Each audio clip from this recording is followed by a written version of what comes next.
if you've ever struggled to make or keep a lot of friends, you might have done what I used to do. You might have thought something was wrong with you, right? Like maybe you're broken, or maybe you're just a little cold.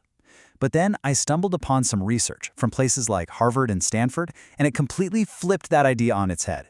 So let's dive in, because what science has to say might just change the way you see yourself. You know that feeling? You're at a party, surrounded by people laughing and chatting, but you feel absolutely nothing. It's like you're watching the world through a pane of glass. You're just tired before you even get there. If that sounds even a little bit familiar, I promise you, you are not alone. See, it turns out that feeling of being different isn't a flaw at all. It might actually be a sign that you have some pretty rare psychological traits. Now, these traits can make forming deep connections a little trickier, for sure, but definitely not impossible. This isn't about what's wrong with you. This is about a special kind of strength you might not even realize you have. You know, we're told all the time that we need lots of friends.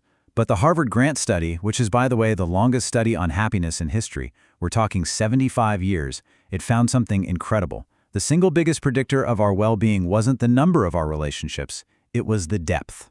So you're not failing at making friends, you're just wired to value quality over quantity.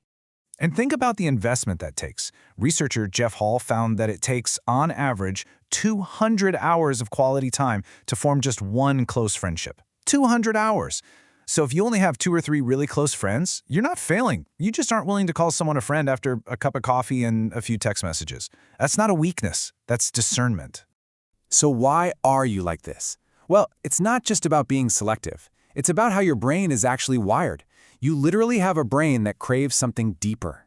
I mean, have you ever found yourself replaying a conversation in your head for days? Or noticed tiny social details that everyone else seems to miss? Your brain isn't broken. It was just busy. Brain imaging studies show that people with this trait literally process more information per interaction. While most people are just having a conversation, you're playing social chess, analyzing tone, reading microexpressions, predicting outcomes 3 moves ahead. Of course you're exhausted. So please, remember this. You're not overthinking. You're deep processing. And a brain that's built for that kind of depth just can't stand shallow connections. It craves meaning. That's why small talk can feel like running a mental marathon. Okay, so now let's talk about how this brain wiring actually shows up as a protective power. And if you've ever been told you're too sensitive, then this next part is for you. Because that's not a weakness. It's one of your greatest strengths. Have you ever felt like you just feel things more deeply than other people? Well, it's not in your head. According to Dr. Aline Aron's research, about 1 in 5 people fall into a category she calls the highly sensitive person, or HSP. And get this, brain scans show that HSPs actually have more gray matter in the parts of the brain linked to empathy. You are literally built to feel more. This is your superpower. While other people are watching the world in standard definition, you're experiencing it in Ultra HD.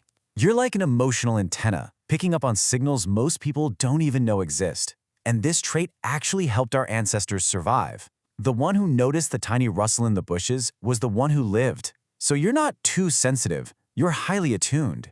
And that sensitivity often leads to a quiet kind of strength. When you're emotionally self-sufficient, people can sometimes mistake that for being cold or distant. But research from Stanford shows that some people are just wired to generate their own stability. You don't need external validation to feel okay. You're not waiting for someone to complete you, because you already feel whole. You're not cold, you're whole. All right, this last trait, it's a little tougher to talk about. Because for some of us, this wiring isn't just about biology. It's also about our life experiences. It's about past wounds and the choices we make today because of them. Somewhere along the line, you might have learned that people can be unreliable. Maybe it was a friend who bailed when things got tough. Maybe it was a parent who was physically there but emotionally absent. Your nervous system took notes on all of it. It learned to protect you, to scan for danger, and to keep people at a safe distance until they prove themselves trustworthy. That isn't damage, it's data. This is learned wisdom. Your walls aren't paranoia, they're pattern recognition. You're not rejecting people, you're just carefully selecting who gets access to you. You're not wounded, you're discerning. And that discernment was earned the hard way. But this is where we have to be really honest with ourselves.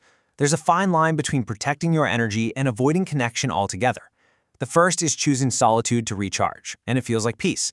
The second is hiding in solitude because connection feels too risky.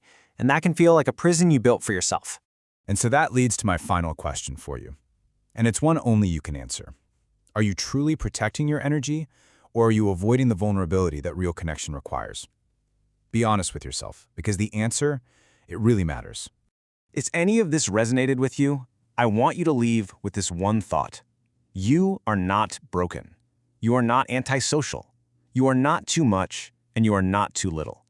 You are simply wired for depth in a world that often rewards the shallow. You don't need to change. The right people, the ones who get it, they are absolutely worth waiting for.